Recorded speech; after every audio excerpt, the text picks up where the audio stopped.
हरे कृष्णा शुद्धि भक्तगण वृंदावन ब्लॉगर पक्ष থেকে সবাইকে শুভেচ্ছা এবং অভিনন্দন। শ্রী বৃন্দাবন ধাম की जय, श्रील प्रभुपाद की जय। नमो ओम विष्णुपादाय कृष्ण पृष्ठाय भूतले श्रीमते भक्ति वेदांत स्वामिनीति नामिने नमस्ते सरस्वती देवे गौरवाणी प्रचारिणी निर्विशेष शून्यवादी पाश्चात्य देशतारिणी।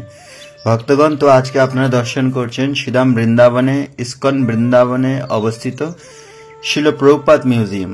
এই মিউজিয়ামের মধ্যে আপনারা খুব সুন্দর এখানে আপনারা দর্শন করতে পারবেন। তো শুরুতে আপনারা রাধা কৃষ্ণ দর্শন করছেন, তারপরে আপনারা দর্শন করছেন গোপেশ্বর মহাদেব।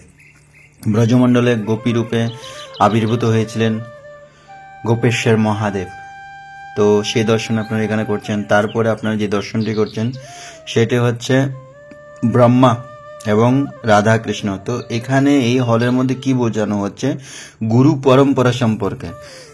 তো এখানে দেখা যাচ্ছে ভগবান শ্রীকৃষ্ণ নিজেই সরাসরি ব্রহ্মাকে জ্ঞান প্রদান করছেন এবং সেই একই জ্ঞান ব্রহ্মার মাধ্যমে নারদ মুনি প্রাপ্ত করছেন এবং নারদ মুনি থেকে ব্যাসদেবের পরে সেই জ্ঞান গুরু পরম্পরা দ্বারাই আমাদের ব্রহ্মমাদীয় গৌরীয় সম্প্রদায়ের মাধ্যমে আমাদের কাছে নেমে আসছে। তো আমাদের পূর্বতম আরো আচার্যবর্গ গুরুদেব আছেন, কিন্তু এখানে দেখানো হচ্ছে সংক্ষিপ্তভাবে গৌরনীতার মাধ্যমে এই জ্ঞান স্বরগোস্বামীগণ ওনার শিষ্যরা প্রাপ্ত করছেন এবং পর্যায়ক্রমে আপনারা এখানে দেখছেন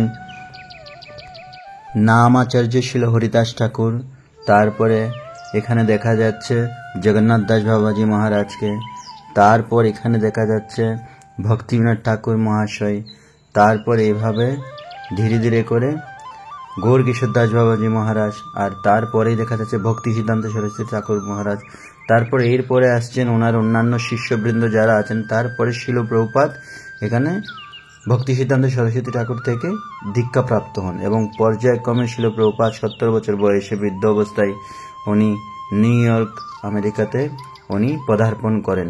তো আজকের শিল প্রভুপাদের সন্ন্যাস যাত্রা উৎসব। তো আজকে একটি সুন্দর একটি দিনে আমি ভিডিওটি বানাচ্ছি আপনাদের জন্য। তো দেখছেন এই বৃদ্ধ অবস্থায় শিল প্রভুপাদ 14 বার পুরো পৃথিবী ভ্রমণ করেছিলেন কৃষ্ণ ভাবনামৃত প্রচার করার জন্য। তো মহাপ্রভুর যে বাণী পৃথিবীতে আছে যত নগর আদি গ্রাম সর্বত্র প্রচার হইবে মোর এই নাম, তো এই বাণীটি কেবলমাত্র শিল প্রভুপাদেই সর্বত্র প্রচার করেছেন। তো আজকে যদি শিল প্রভুপাদ না হতেন তাহলে আমরা আজকে এই মায়াপুর, নবদ্বীপ, পুরী, বৃন্দাবন এই সমস্ত ধামের সন্ধান কোনোভাবেই পেতাম না। তো সেই সমস্ত পতিত পাবন জয়পতাকা স্বামী গুরু মহারাজ একটি ভজন লিখেছিলেন, যদি প্রভুপাদ না হইতো তবে কি হইতো, এই জীবন বহিত কিসে, নিতাই গৌরের অপার করুণা কেদিত সকল দেশে। তো দেখছেন এখানে শ্রী চৈতন্য মহাপ্রভু পঞ্চতত্ত্বের সাথে জগন্নাথ দেবের সামনে নৃত্য করছেন, রথযাত্রা উৎসব পালন করছেন। তারপরে আপনারা দেখছেন এখানে শ্রী চৈতন্য মহাপ্রভুর ষড়ভুজ রূপ।